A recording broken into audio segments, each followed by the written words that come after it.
So the new challenges.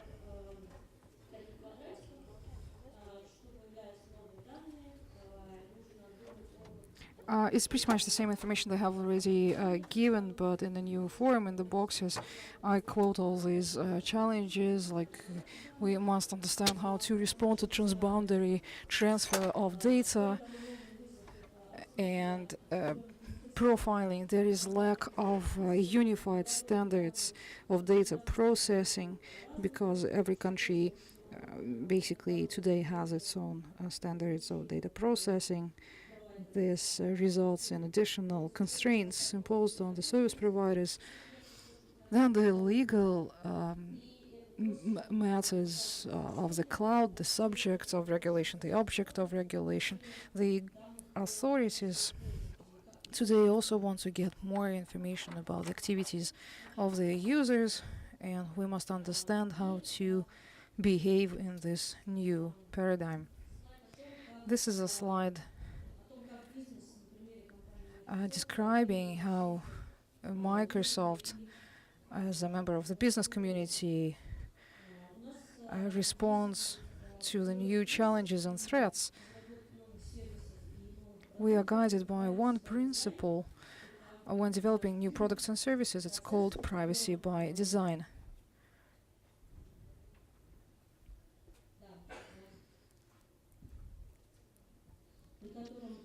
Privacy by design means that data, the user data, is always a priority, and when we develop a new product or a new service,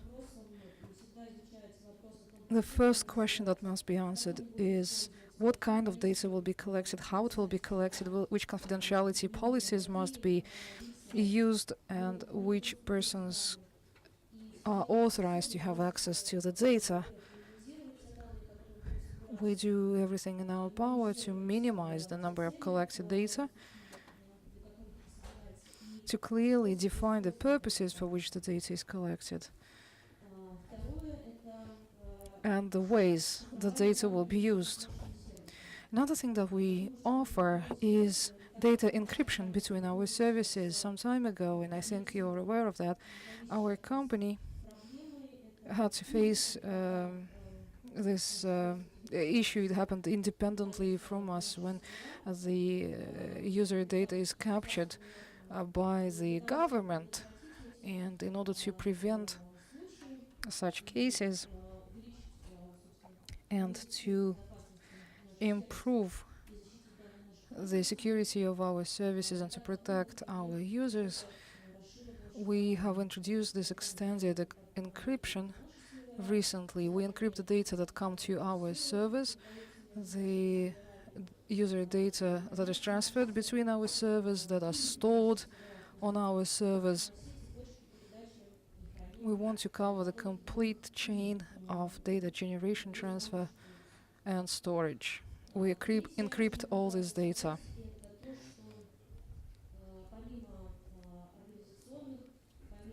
In addition to organizational, technical,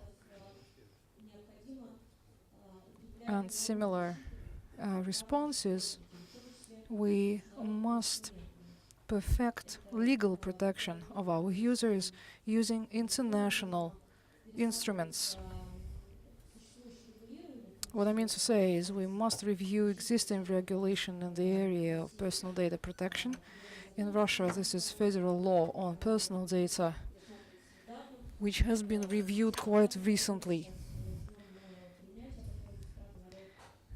Soon there will be new amendments made into this law. Europe is currently reviewing the Convention on Protection of Personal Data of the Council of Europe and the European Union directives on personal data. So the process is underway, and the amendments are being discussed. The do not track procedure, the right to be forgotten, actually is a part of this package of amendments. Another international instrument that Microsoft presented some time ago to the global community is the call to develop a convention on common unified approaches to mutual assistance and release of user data at the request of governments. We believe that such an international instrument could streamline the process of collecting personal data by the governments in order to fight terrorism, for instance, and make the process more transparent. Another topic that we think is relevant for many markets, including Russia, because in Russia not all applicable international security standards are used or even recognized. So the do not track service, I think I need to explain something here. It is a service, it's a process, it's a workflow that can be activated if the user so desires. But right now, this tracking mechanism is activated by default in the browser. We believe that it is everyone's right not to be tracked. Sometimes the providers get this data when the users again use the browsers and the services, and then they provide context advertisements and in other purposes. So we don't think that it's a fundamental right of the internet provider to do so. And as to what the businesses expect from the state, these are the 5 items on which international corporations have agreed as a result of the last year's events. Again, the authorities' mandates with respect to personal data are being extended worldwide. Facebook, Google, Yahoo, Microsoft, and several other major corporations have got together and developed a list of requests or requirements of the government towards ensuring a balance between security and privacy. So what we're asking the governments to do is to make their demands very clear. We also addressed the US government to the end that the government provides the industry with a clear list of cases and scenarios where the governments would request or demand even the user data from the providers, because for us the users are our main asset. Also, accountability. We want the governments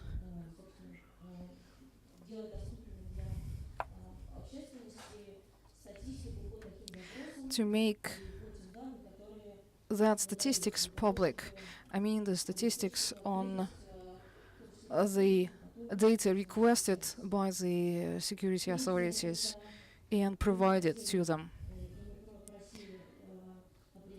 Third item is we want the governments to set limits on collection of personal data. Any data about the user, including private correspondence, must be obtained through legal procedures prescribed by the law.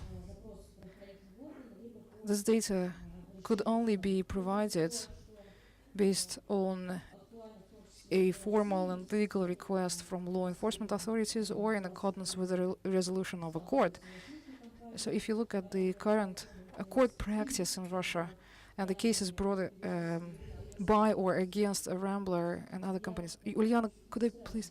I do not want to go into details of these cases. I just wanted to mention them. Rambler and others went to courts in Russia saying that there must be a court decision before personal data can be released to law enforcement agencies, and just a letter from a police officer is not enough. And one more item is mutual legal assistance between the countries. Here we talk about this idea of a convention, of an international convention on personal data. I think I should stop here.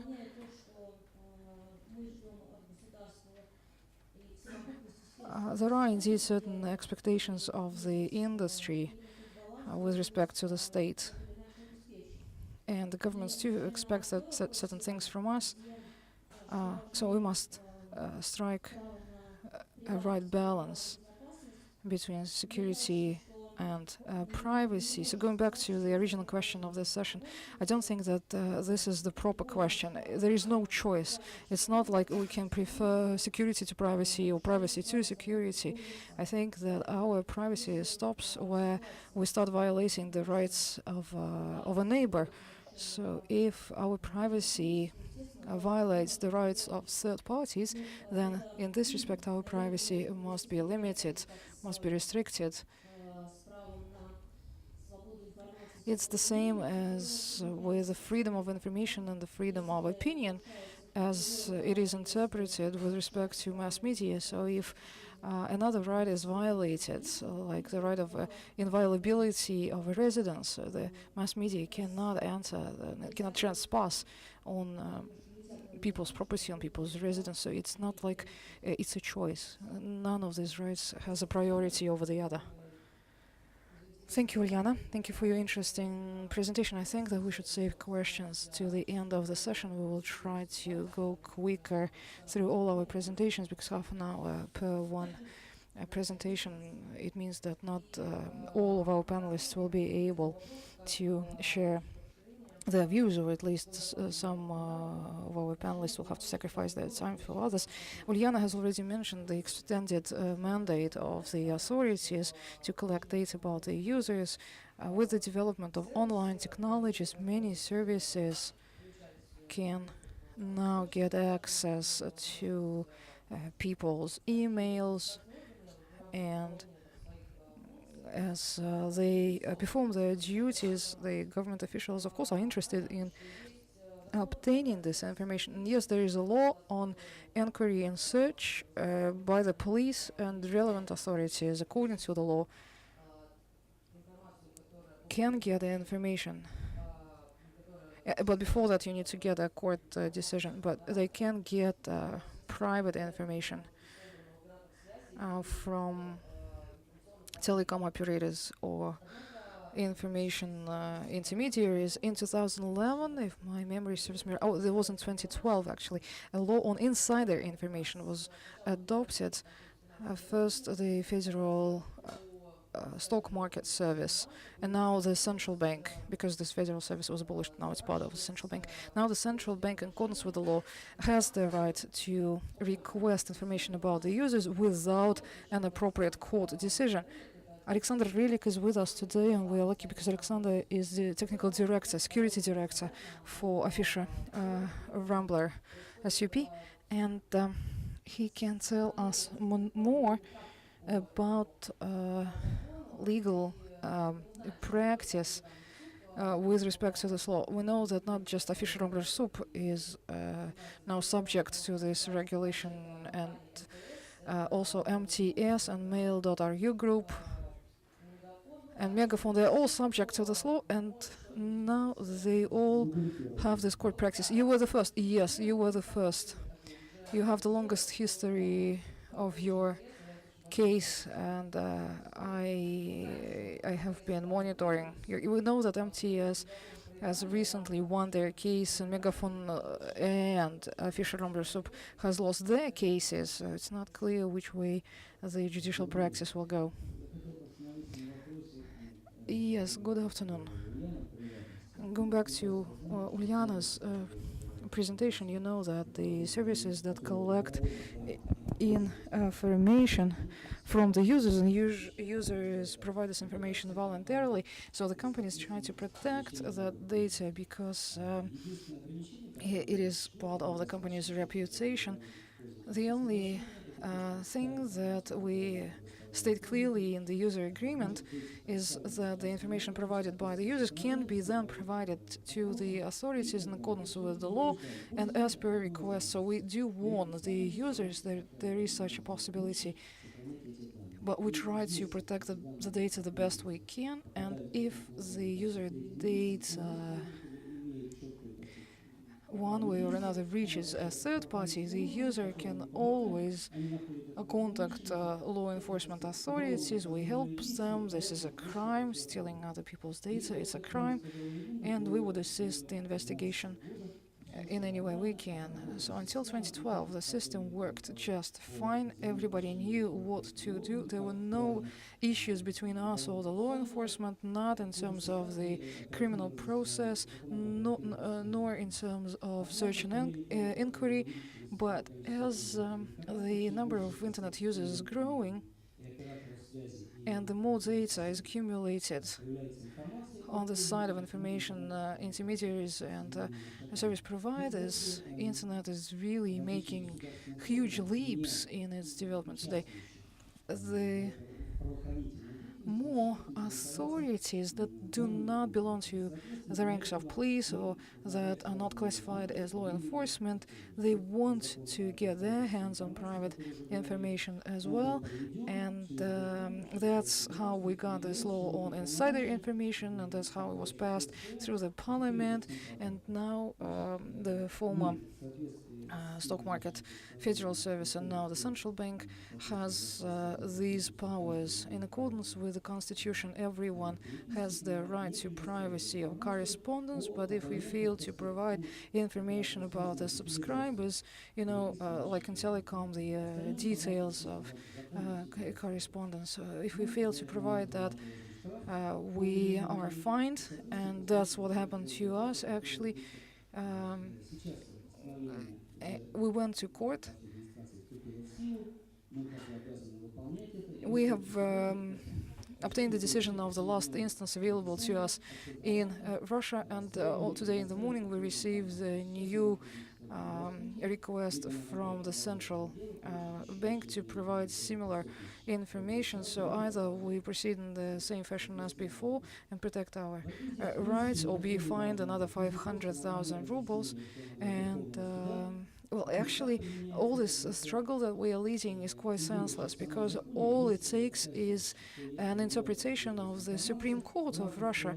All we need is this paper of the Supreme Court explaining how these new powers of non-law enforcement authorities should be executed. But it hasn't happened so far, and we are still fighting. It's a long fight. There are different court decisions in similar cases, because again we have this our case, and then MTS has its own case that it won, and Megaphone and others are joining this battle as well. So I think that we'll have these cases as long as there is no formal interpretation of the Supreme Court. Another thing that we have to face today is requests from the courts of arbitration, the emails that we have, and it is always emphasized in the user agreement that it belongs to the individual. Email is registered in the name of an individual. Courts of arbitration do not concern themselves with cases between individuals, but every time the courts of arbitration would request individual correspondence, emails of individuals while resolving their cases, they believe that if a person works for a corporation that is a party to a trial, then they have the right to request personal email, personal correspondence. So Again, the number of authorities, of departments and ministries and services and agencies that want to get those powers is ever growing, and if this matter is not regulated legally within the shortest possible time, if no restrictions are set by the law, then I think things will get worse. In the future, the companies will suffer, the trials will be endless, the courts will take controversial decisions. It will be a nightmare without end. Thank you very much, Alexander. No, that was very interesting. If you don't mind, I wanted to ask you a couple of questions. Maybe other speakers also have questions to you, but if you don't mind, we would love to hear from Georgy from the Ministry of Telecom on this subject, and also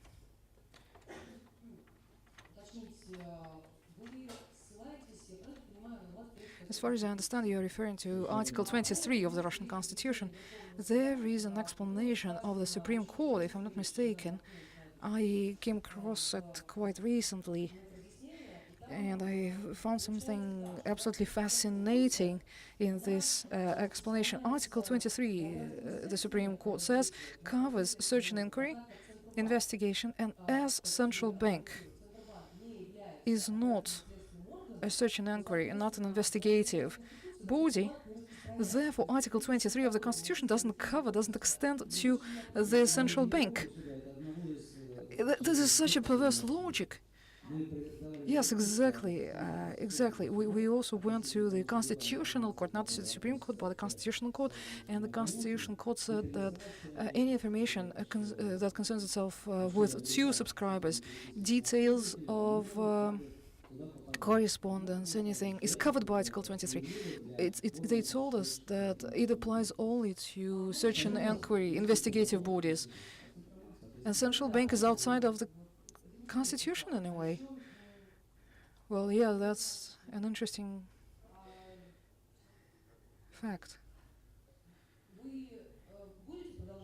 Will you persist, official numbers SUPS, will you persist in your trials? Will you appeal?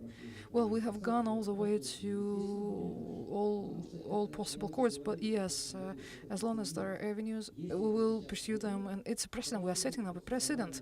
I mean, if it stays as a final court decision, then you can forget all about Constitution and your constitutional rights. We have always existed within the legal, legislative field. The law enforcement authorities, they try to, and they do restrict people's rights because it's part of their duty. They need to protect the society from threats. When we never had any issues with them, they never had claims to us. They were never unhappy by what we did, but now they are.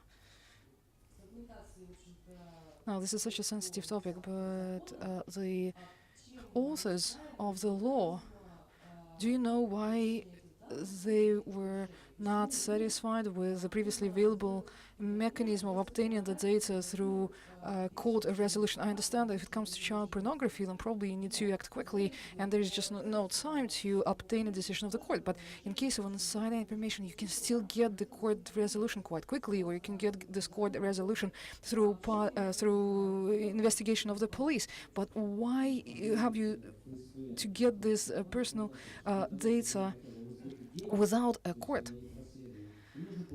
Well, what those guys are telling us, to start an investigation, they need to get the information, and only after they get the information, they can decide whether they can initiate a case and start an investigation, and then they will get the decision of the court.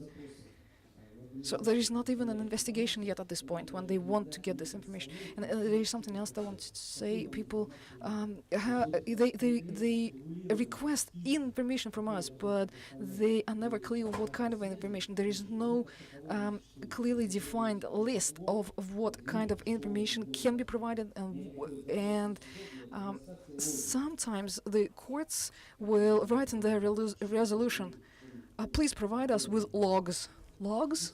Logs? What's in those logs? What kind of logs? Just logs. Okay, right, thanks. Georgy, we want a comment from you as a representative of the Ministry of Telecom. comment.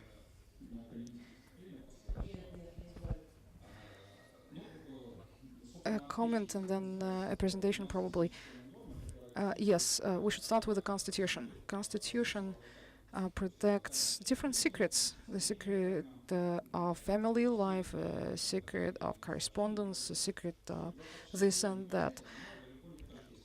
All these secrets, although they are secrets, they're all different. And the Constitution provides for exceptions from the rules, like defense of the country, national security, and protection of law and order. Every owner of those secrets, every individual, shares those secrets, here with a doctor and here with a notary public.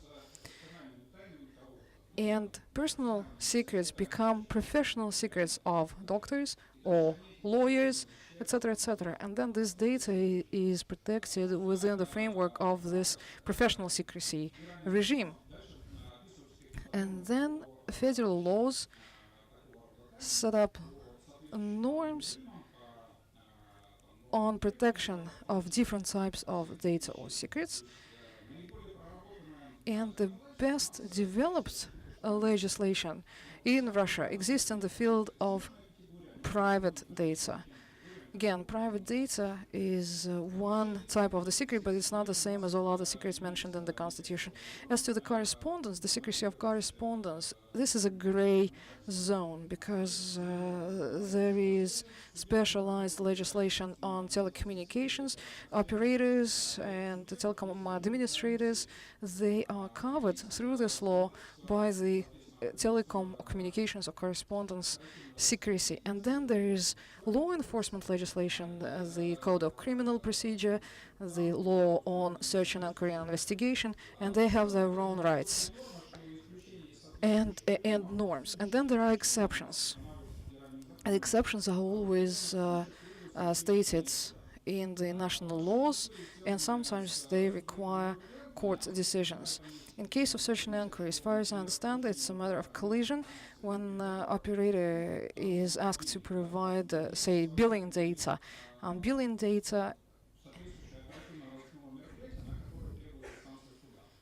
doesn't require a sanction of the court, and sometimes the investigators get billing data without a court decision.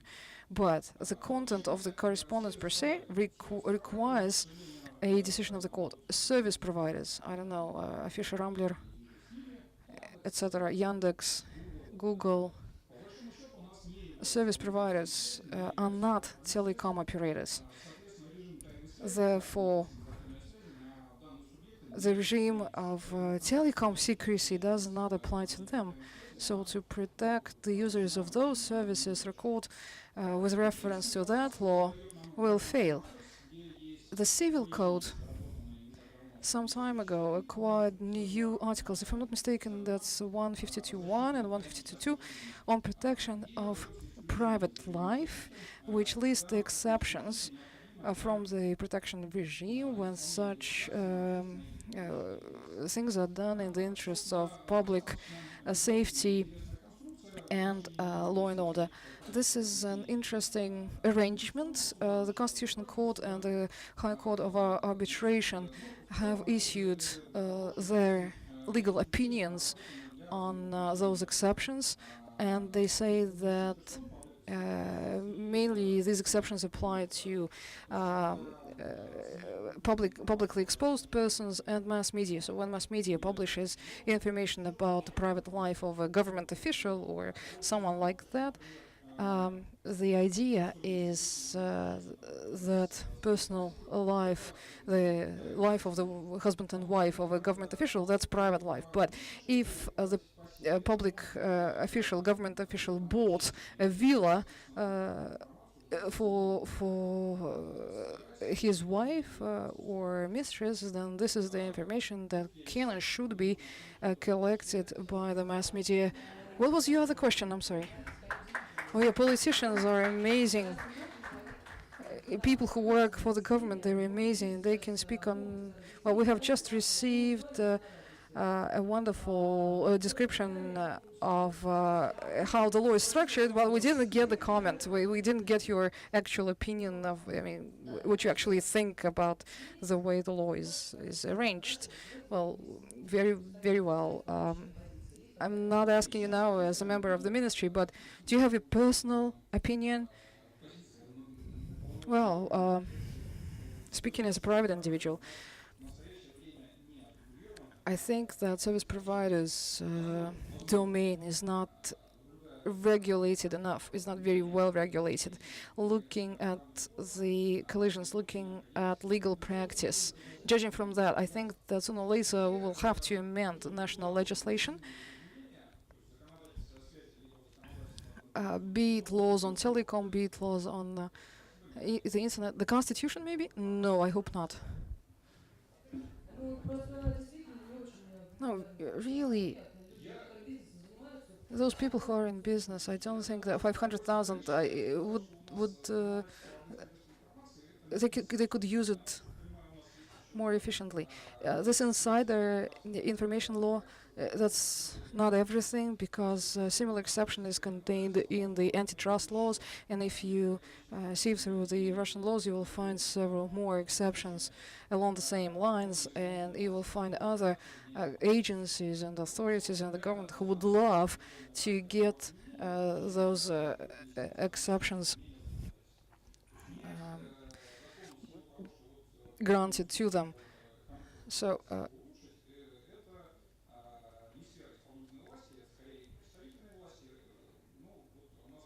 I think that the main idea of the government is that the legislation should be stable.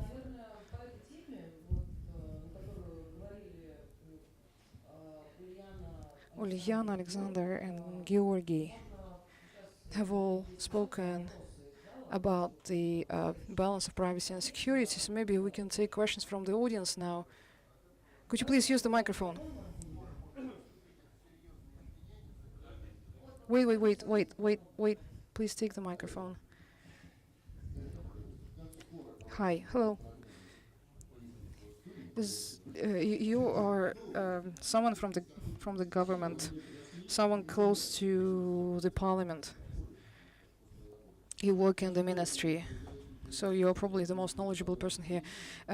Given the current composition of the Russian parliament, how soon do you think we may have the necessary amendments to the law? Because right now, I think that private life is only protected to, I don't know, 25% out of 100%, and the remaining 75% is what the government takes hold of.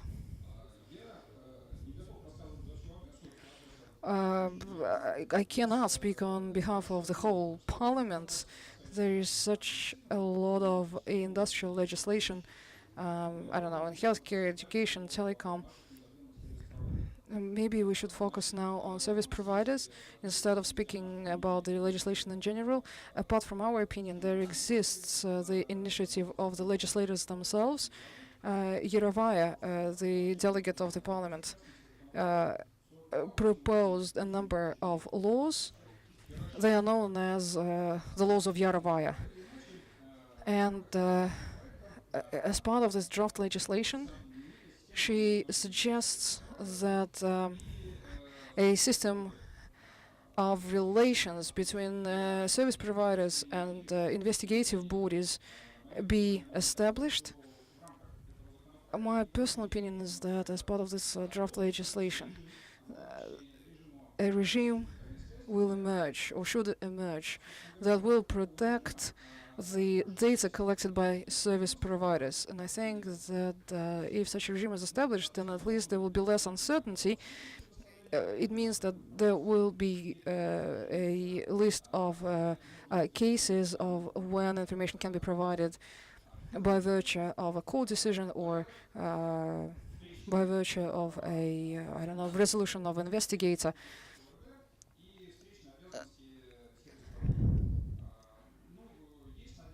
I hope that at least these laws, if they are adopted, they will be beneficial, at least in this respect, because there will be at least some structure. There will be at least some clarity. How much time do you think it will take? I don't know. Do we have operators here? Somebody from operators? Operators. When you work with investigators, are you happy? You're not happy. Why aren't you happy? Why aren't you satisfied with your current relations with the investigators and the police? I think the whole community is concerned by this insider information law with the fine of 500,000. Well, it's not the operators there, right? As to investigators, we are mainly dissatisfied because they never fulfill the formalities of filling out requests. What they do is they would fax us a request and they will ask us to send the responses to an email address hosted by Gmail. When we ask them very politely to send a formal request supported by all the relevant documents, the number of the criminal case, I don't know, if when you are calling back the number provided to you by a fax, okay, let me take the details, the name of the officer, the number of the criminal case. Oh, you know, we hear in response, well, actually, I wanted to see who's this guy that my daughter is talking to, is chatting to in Skype or something. Okay, I get your idea. I think in our country we have 11 different investigative agencies that have the right to obtain information from the operators.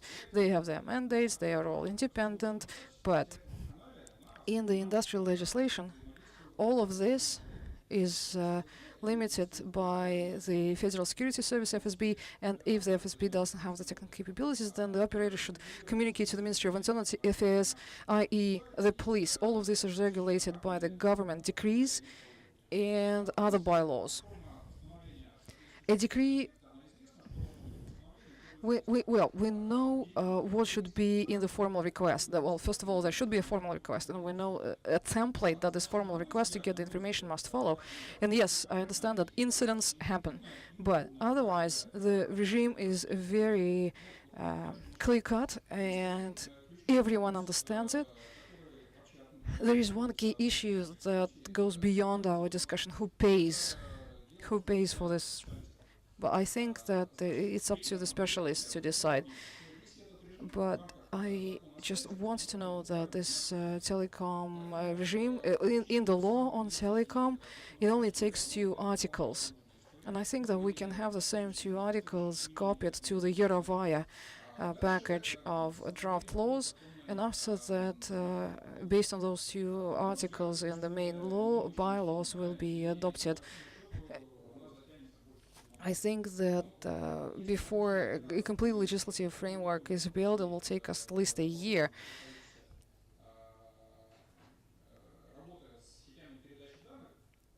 Data transfer networks. In case of data transfer networks, we will need another piece of legislation with all the relevant bylaws. Right, thank you very much, Georgy, for your interesting contribution. I don't think that we have time for more questions. No, I'm sorry. We don't have time for more questions. Sorry?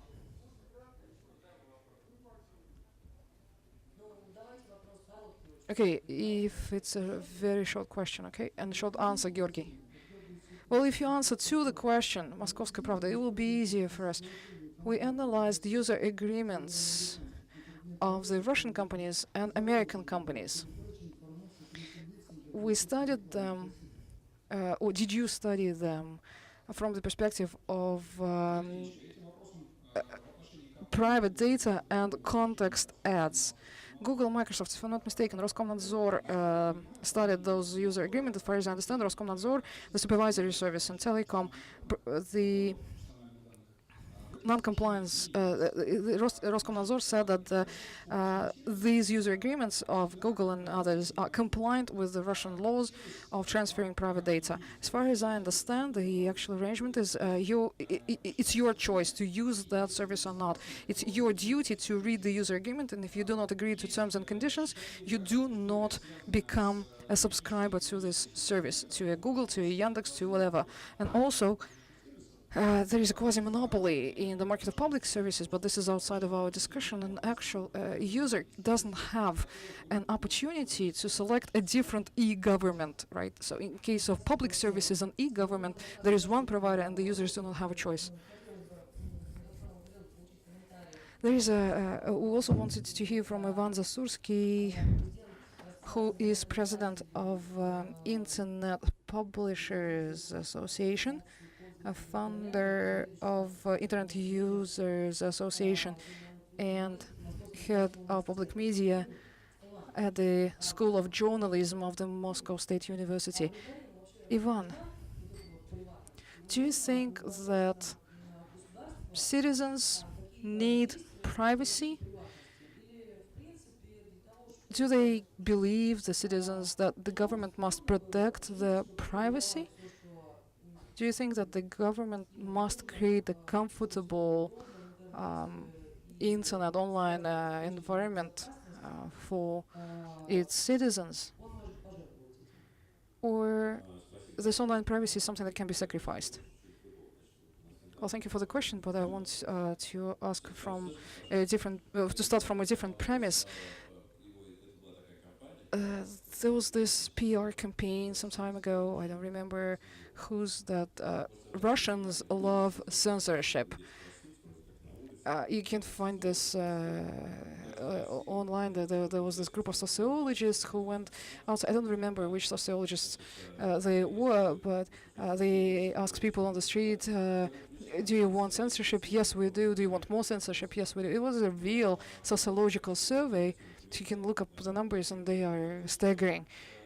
But somebody then asked for my comments about this survey. So on the one hand we have constitution, on the other hand we have these polls, and if these polls appear, then there must be a reason for this. Probably and also the answers, probably there were some historic lessons that the country learned, and that's why it entered this prohibition of censorship in the constitution. And the same happens to privacy. You start talking to people about privacy, and then you mention terrorists, pedophiles, extremists, and these threats are quite real. And then the insiders are also getting behind our backs, and the trust you have to know who manages the money.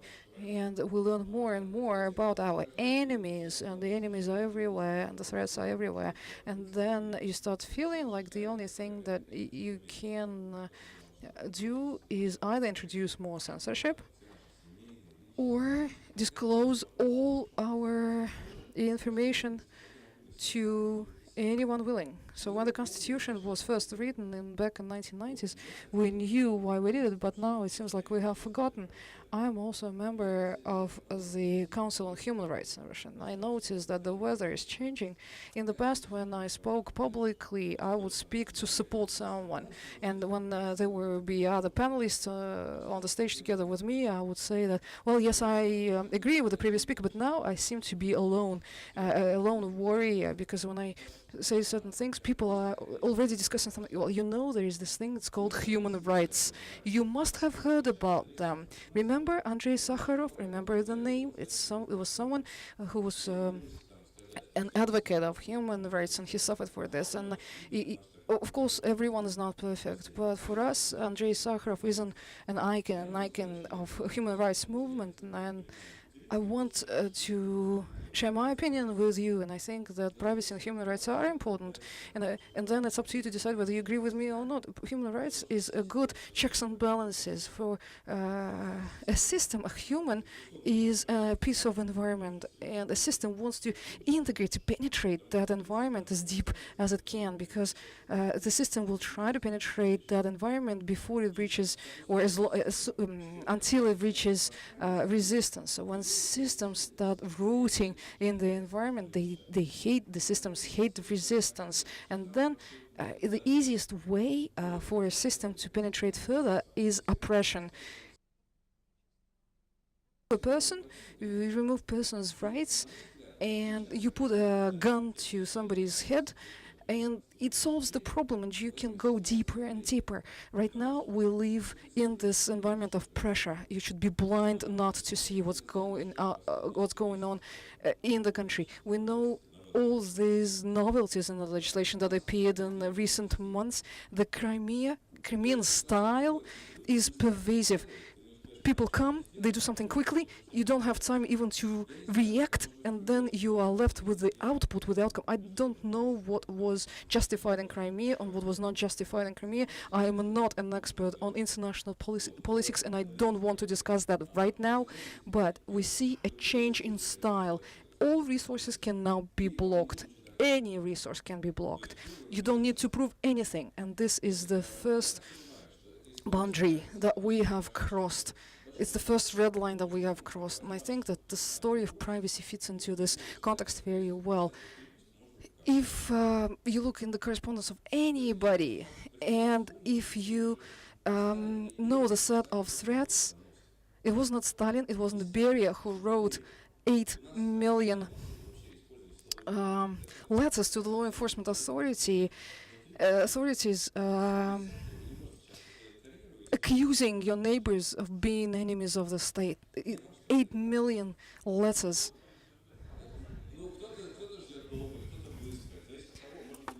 Well, of course. What I'm saying is, we today, I don't know, when we discuss anonymity, it's not the same discussion as we had 5 years ago. Today, when we discuss anonymity, we talk about human rights. We have gone to the level of fundamental human rights. You know that in this country, people used to be sent to prison for an anecdote, for a joke that was made in the presence of one witness who was ready to testify and to report you to the law enforcement agencies. So all these technical issues and aspects and specialist disputes, well, it doesn't matter when we get to the level of human rights. Censorship. Do you remember when we saw Swan Lake on every TV channel available in the country in 1991? Do you remember when we had one TV channel? These are obvious things, and I'm sorry that I'm repeating such banalities, simple stuff, but right now they seem to have fallen out of people's eyesight. People don't see them, don't notice them anymore. And maybe two more comments from me. We do not want to tie the hands of our law enforcement and security agencies, no. But if you take any security service, any special service, I'm not an aggressive person, right? I don't like to attack. But do you know the story? There was a wave, an epidemic of suicides of terminally ill patients, because there is in Moscow, because we have the federal service that combats drugs trafficking, and because this service has so much power, they want to restrict everything, and they restricted painkillers that are based on opiates, on other narcotic substances, and now even the opiates used for medicinal purposes are not released to the terminally ill patients, and they have to kill themselves because they cannot tolerate the pain. We need to protect humans from this arbitrarity of the authorities. I believe that what happens now is not bringing order to internet legislation. What happens now is fight for good reports, nice-looking reports. Law enforcement are not capable of establishing a good dialogue and political and whatnot dialogue. They are only pursuing the dissidents to produce reports stating that they arrested so many people and they sent so many people to jail. So when you look at the Russian internet legislation as such, we need to understand the context. First of all, this is an international forum. Why? Because internet is an international medium. And I think that what we must discuss when we talk about internet legislation and regulation is how additional restrictions in Russian laws will destroy our internet industry, how these restrictions will destroy our economy, and how these restrictions will create advantages for the companies who operate from outside of the Russian borders. The dream of disconnecting Russia from the internet and putting up a fence around the country, but that's a dream. My friend came from China, and he told me, you know about the Great Chinese Firewall? Don't believe people. This is a paywall. It's a paywall. You pay $5 and you get all of the internet in China.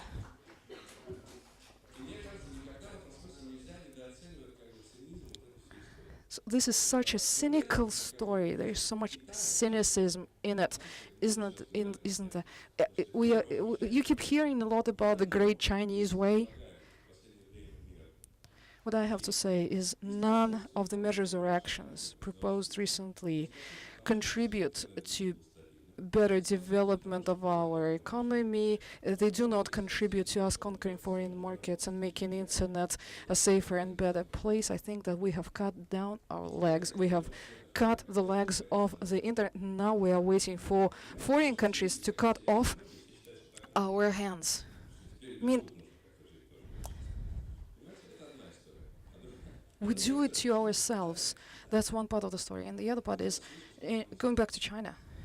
You know how many people live there? And you know how many restrictions they have and why they have them? If you don't know, Ivan, this will be my last comment. I promise. Just one last paragraph. Ira, I promise. No, wait, you haven't answered the question yet. I was asking. No, wait. In China, why cannot you be anonymous in China? What is China?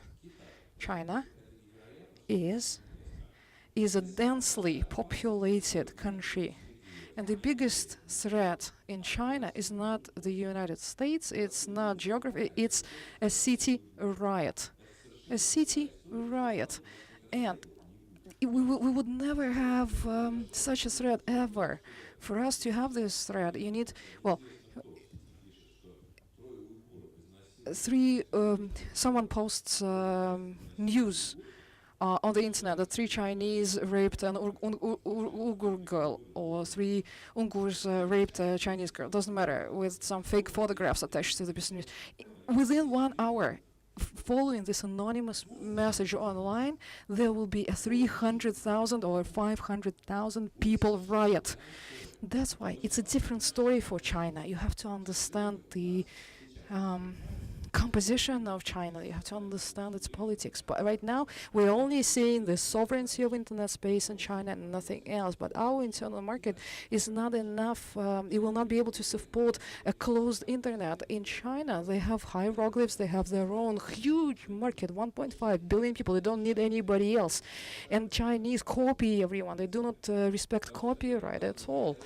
They say that we have a different ideology. For us, copying is excellent. It's fine. It's that's how they think. That's how they live.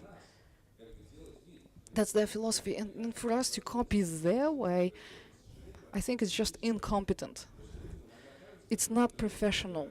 Those people who know nothing about the internet, they think that pressing this button or putting up this cable and it will work. No, it will not work if you just press the button. I have to say that every internet law is a means to stimulate the development of internet industry outside of Russia, or underground Russian internet business, or non-internet business in Russia. None of these laws serve only the needs of, all of these laws serve only the needs of reporting and nothing else. Thank you very much, Ivan. That was very interesting and not to the subject. No, I think it was exactly to the subject. You have to understand why. I think this is quite in the spirit of this section, not to answer. a specific question. We have only 20 minutes left, and we need to save time for questions. And we also have questions from our online chat, because we are broadcasting online. So we will try to get back to the topic of the session, and I want to give the floor to Caroline Baylon from the UK Royal Institute of International Relations, Chatham House. Caroline will tell us about the UK experience, European experience of regulating privacy. Do you have the slides?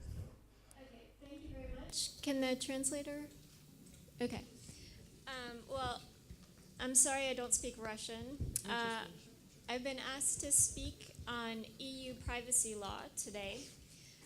Because this is a Russian audience, I'm assuming that very few people know a lot about EU privacy law. So I'm going to give you a brief overview, as well as talk a little bit about US privacy law.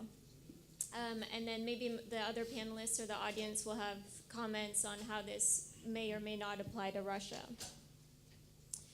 So who do we have to protect privacy from?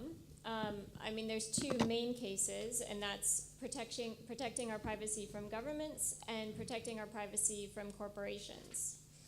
If I were to be very, very simplistic, I would say that the EU considers that the government's role is to protect its citizens against abuse by corporations. So the government plays a role as a defender.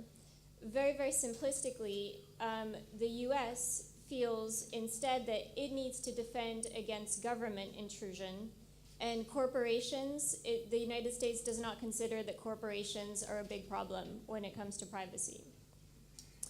So a quick overview of EU privacy law. I don't have a lot of time, so I'll make it very, very quick. But Europe has some very strong laws regarding privacy. Part of this is historical. Some scholars have suggested it's a result of the Holocaust, when the Nazis used church records and other public records to identify views and send them to concentration camps. Regardless, what matters is that the EU has taken a very, very strong stance in terms of privacy. A major component of this is the Data Protection Directive, which dates from 1995, and it regulates the processing of personal data within the European Union. So this is a very key directive. The way EU directives work is that they're addressed to member states, and then the member states then need to vote on them and pass them into national law. And these have all been passed into various national laws throughout the EU. The major components, so the first thing is that all countries are required to set up national data protection authorities. So each European nation has to have its own authority that's going to monitor corporate behavior and protect citizens' privacies. There's also a number of core principles that I'd like to discuss. The first is transparency. So a key principle of EU privacy law is informed consent. So what this means is that the data subject, the individual whose data is being collected, he has to be informed when his data is being collected, and he has to give his consent to it. The data subject also has the right to access all data processed about him, and he has the right to, in case it's wrong, he has the right to demand that it either be changed or erased. The other two quick principles are legitimate purpose. So personal data can only be processed for specific, explicit, and legitimate purposes. It can't be processed beyond that. And proportionality. And by this, what I mean is that personal data can only be processed as long as it's not excessive in relation to the purpose for which it was collected. The EU also has very strong laws regarding the transfer of personal data to third parties, third countries actually, so countries outside of the EU. And it can only be transferred if those countries provide the necessary and adequate levels of protection. And actually the EU had a bit of a disagreement with the United States on this because it felt that the United States did not provide significant protections. And so eventually a compromise was reached with Safe Harbor, which essentially guarantees that EU data in the United States is going to receive, a certain level of protections. And finally, in terms of applicability, data protection rules are applicable when the controller is based in the EU, or potentially when the controller uses equipment that's situated within the EU. But there are, of course, national security exceptions. Okay, so quick overview. Now, this directive was actually developed when the internet was in its infancy in 1995. So there's been a number, as the internet has grown, there have been a number of changes and addendums to this. So there's several. One is the e-privacy directive, which was adopted in 2009, and what we've nicknamed the cookie directive, which relates to internet cookies, which was implemented in 2011. And what these directives do is they expand the data protection directive. I don't have time to get into it. I'm just gonna, the only one I'll mention is cookies, actually. Again, very strong laws. The EU has adopted an opt-in principle. So all marketers and all website owners operating in an EU country need to have obtained consent from the EU users before implementing cookies. And the only exceptions to that are strictly necessary cookies, like when you add something to a basket. Again, though, we have security exceptions. And this brings me to my final point. So currently, the EU is debating even stronger laws. So there's legislation currently underway, General Data Protection Regulation. A draft of this was issued in January 2012, and it has several interesting core precepts. The key point is that it would be a single law. So the EU Data Protection Directive that I mentioned earlier, because it had to be implemented in each member state, so it meant that each member state made small changes to it. And so as a result, we don't have uniformity. So this would be one uniform law that would apply to all EU countries. It would also reduce a lot of administrative costs, as I'm sure you can imagine, for corporations. Most importantly, what it does is it extends the scope of the law. So it's not just corporations that are operating in the EU. All of a sudden, the law would apply to all foreign companies that process the law of EU residents, which is very tricky to do. But the argument for that is that these external companies are using equipment in the EU to process this data, for example, the customer's computer. And so as a result, they need to fall under EU regulations. My colleague already mentioned the right to be forgotten. I'm not going to go into it again. Actually, I think I want to be brief because I know that other people have things to say. So I will just, that was my overview of the EU status quo. I'll give a quick comments on the United States. So the United States' approach is completely different. It calls it a sectoral approach. So it's basically a combination of legislation and self-regulation. But it's been very, very content to leave things up to self-regulation. Some of this is a legacy of President Bill Clinton and Al Gore. So industry has really been left a free hand. And so privacy regulation really is adopted on an ad hoc basis in the United States. Essentially, when a problem comes up, then eventually it's time to start thinking about legislation. And the United States has the Federal Trade Commission, which is supposed to, well, it's tasked with protecting US citizens from intrusions, but it does very rarely act against such firms. And so as a result, in the United States, you have a huge unregulated industry of data aggregators.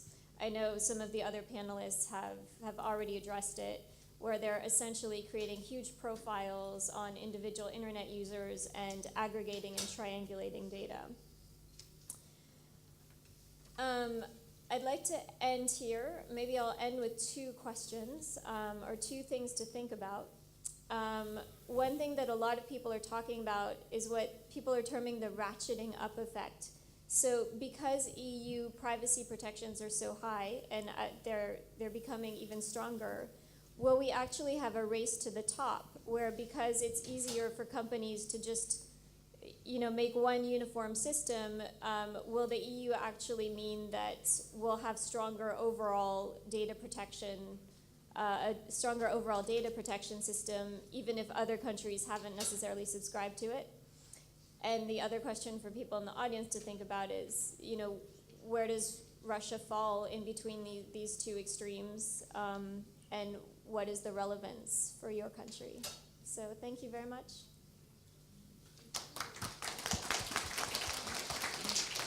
And thank you for listening to Talk in Translation. I know it's very difficult.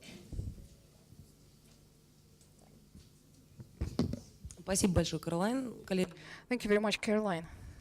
Colleagues, do you have any questions on legislation of the European Union and the US? Caroline, I have a question. What do you think? Do people online have the right to privacy, anonymity even? Anonymity, can this right be derived out of international agreements, human rights, constitutions of different countries? What do you think? What is your position on anonymity? Could you please use the microphone? Microphone. Sorry. Excellent question. I'm not a lawyer by training, so I won't address it from a legal perspective, but just I think it's a basic. I think it is a basic right that we expect as, I think it can go under human rights, to echo the previous speaker. I think it's something that we should fundamentally expect, and we need to fight to preserve it. Да, спасибо. Thank you, Georgy. What do you think?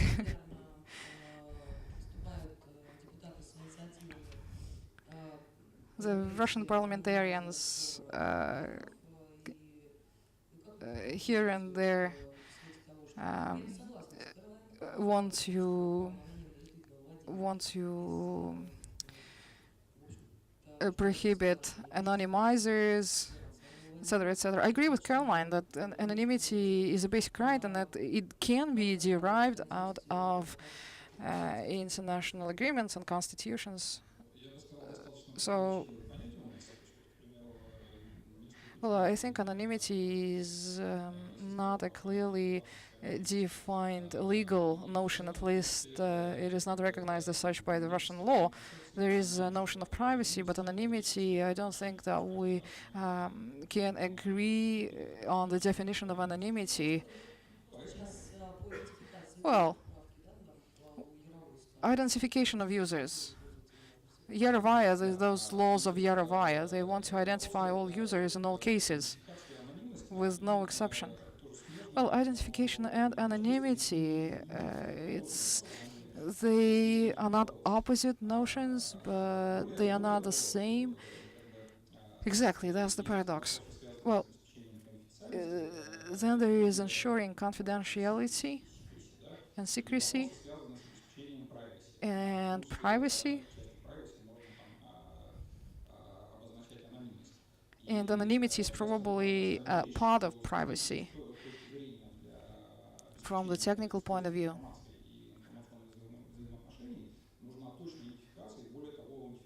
We need to identify all subjects from the organization, from the technical point of view. We need to identify the users, the subjects of a communication. From the perspective of the ministry, as the industry regulator, we feel like no further regulation is required. We have telecom operators that provide telecom services to the users and subscribers, the telecom operators who own the terminal equipment, the infrastructure, they identify the users, the subscribers, whether the end service, the internet service, I don't know, mail.ru or Yandex or Afisha should identify users as well. I don't think so, and I don't think it's their duty or an obligation. No, but I don't. If you are talking about statistics, for instance, then probably, or for the purposes of national security and providing IP addresses to law enforcement, I think it's okay. But matching an IP address with a person or with an organization, this is an obligation of the law enforcement agency and not the internet service. I think that the law enforcement is fully equipped to do that. But to transfer this obligation to service providers, to ask the service providers to collect, I don't know, passport data, ID data from the users, I think it's a nonsense, and it's totally the wrong kind of question. Well, thank you for calling it the wrong kind of question. And yet, the right of anonymity, does it exist? Can we use VPNs? Can we use anonymizers? There are so many initiatives now to prohibit the use of relevant software. Parliamentarian Zhelezniak was speaking about this for 30 days in a row. This prohibition of anonymizers and VPNs. Copyright owners actually too want to know your opinion. Identification, I understand that, but what about anonymizers?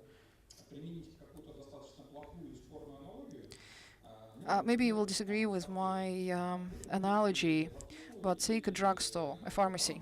You come to the pharmacy and you want to buy some medical appliance or medical product.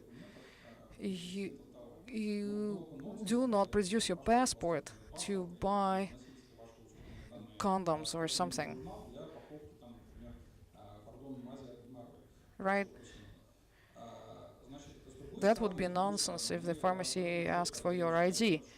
On the other hand, we know that there are some products that you can buy in the pharmacy only against a prescription, and obviously all prescriptions must be accounted for and stored and recorded.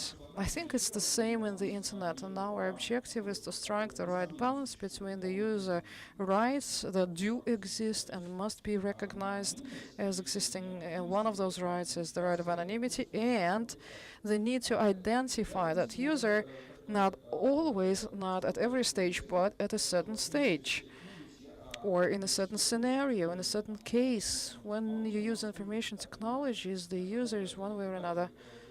At one point, the user has been identified already, and then how you use this information. No, the question is about active anonymity. If I take action, I pay $5, like China. I pay $5 and I buy VPN. I take active action to be anonymous. Well, from the technical point of view, anonymity in the technical environment, it's a legend, it's a myth, it's an urban myth. And as a government, and remembering the revelations of Mr. Snowden, we make sure that the information flows of Russia stay in Russia, or are concentrated in Russia, unless the users want to use the services outside of the country, and it is the expressed wish. The government must exercise a policy to attract information resources and services and products to the country, into the country. Right now, this policy is, what is a better word for this? Right now, this policy leads to very controversial, ambiguous results, but I think that we will straighten it out and things will get better. Okay, thank you very much. There is 1 minute left. There is a question. Oh, yes. Okay, we can take 10 more minutes. We have one question from the online chat. It's Facebook. Several questions. First question from Yaroslav. The question is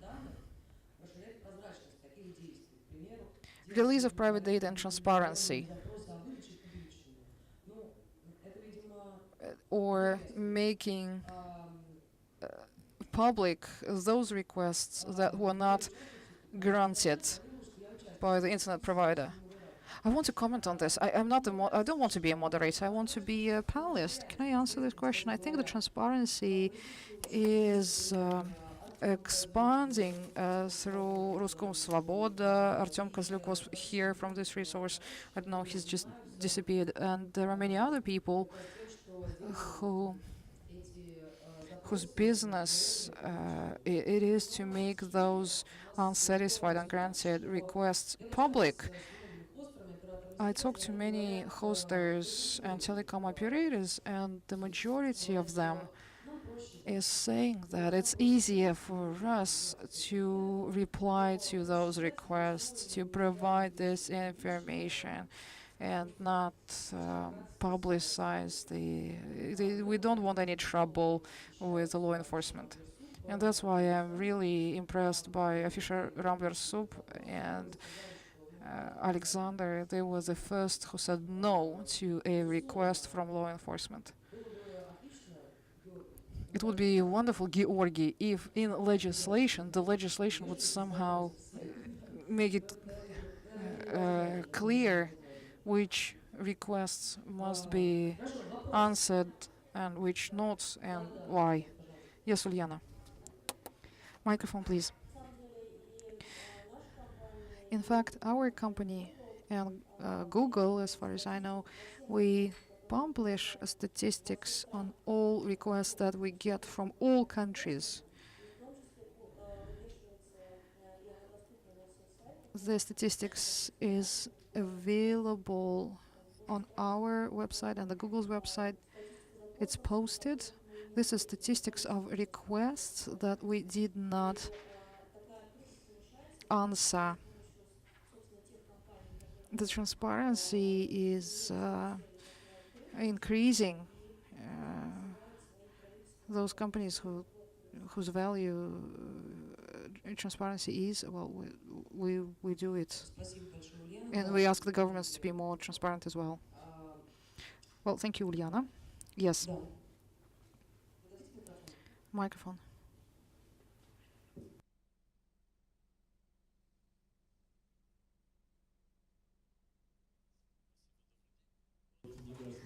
Thank you, and good afternoon.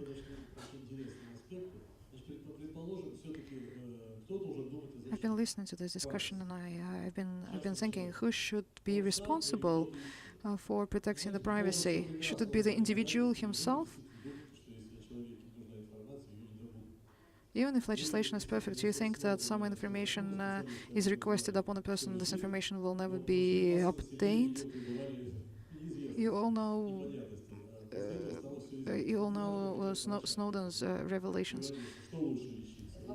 Is this a question or a comment? I'm getting to the question. Could you please be more concise? Yeah, I will. We know, I think you know too, after the Snowden effect, that the technical means can get you any information. If you are using other means of protection, well, those other means, somebody designed them, somebody built them. There are always loopholes in there, and rabbit holes, wormholes for the law enforcement. And anyone keen enough to want to use your data. So do you think it's up to the individuals now to protect themselves? This is a question to everyone. Caroline wants to answer the question. Sure. Actually, so I'm sorry for not speaking Russian. But I do just have one thing I want to say, which is that it's so difficult for the average individual. Think about everything you need to know about Tor and encryption.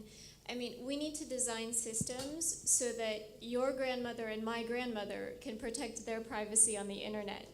So that's the only thing I want to say is it'll always be easy for certain people, with this high level of technical knowledge to circumvent things, but not necessarily for the average person.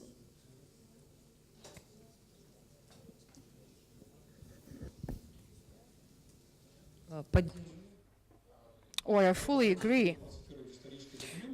And I would like to quote from a paper dated 1980s. Internet originally was a technical system where security is established at the ends of the connection. The internet by design does not provide for privacy. Privacy should exist at the ends of the link. As to who should be responsible for ensuring privacy, I loved the presentation from our UK colleague. Protection of privacy, is this a public good or a private good? Corporate good, maybe? From the European point of view and the Russian point of view, it seems like we believe in the public good. When the governments insist that all personal data operators would protect the personal data, private data, the Convention of the Council of Europe and the legislation is still very regional, whether we like it or not. And there are other parts of the world that do not subscribe to our point of view. And the US and China are the best example of that. The US, in terms of privacy, preaches the concept of private good. The subjects of a legal relationship should themselves take care of protecting their data, apart from certain sectors like healthcare or finance and payments. And, well, it's a clear concept. We must admit that it exists. We must recognize it, and we must somehow establish a dialogue and marry these different concepts. Transnational companies, international companies. And given that in the internet market we are currently witnessing a consolidation of assets and activities, I think that future will be quite exciting, because in the future we'll have to understand how to protect this good and understanding who should finance the protection of private data and who should protect it in the end. We have time for 2 more questions. Only 2 questions, short ones. The organizers are signaling to me that we have passed all the limits, and 3 minutes, 2 questions is all we have left. I am a correspondent in the parliament, and it's off the record. And I keep hearing for many, many years that surveillance works, and it has always been known, but it was always off the record that there is surveillance online, and everyone is monitored. And if everyone knew about it in the past, now more people know about it.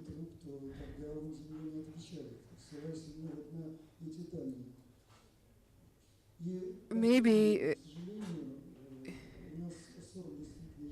we should agree once and for all that if the system exists, then it must be put to the service of the public good. Everyone is blaming the Americans now, but the French and other delegations that come to the Russian parliament, they all blame the US for intercepting the data and they blame Microsoft. They're saying that Microsoft has most of the. I'm not sure I understand your comment because I didn't hear a question, so I presume it was a comment. I think I said in the beginning of the session, I said that we are not talking about Snowden and we are not talking about interception techniques. And okay, we'll take another question from online, a short one. Indivisible data. Indivisible data that contains private data from many persons. Sometimes you get a package of personal data and you can't divide it by individuals. So how is this regulated? And if data is requested with respect to one person and the data is indivisible and you have to disclose either all of it or none? Georgy? Well, actually, we have many claims, at least in Moscow, when we need to go to archives and get archive records. And usually in archive records, you will find personal data of many citizens. So on the one hand, we are under an obligation of providing the information upon request, and on the other hand, by providing this information, we will disclose personal data of many other citizens who do not appear in request. Well, we can sanitize the data.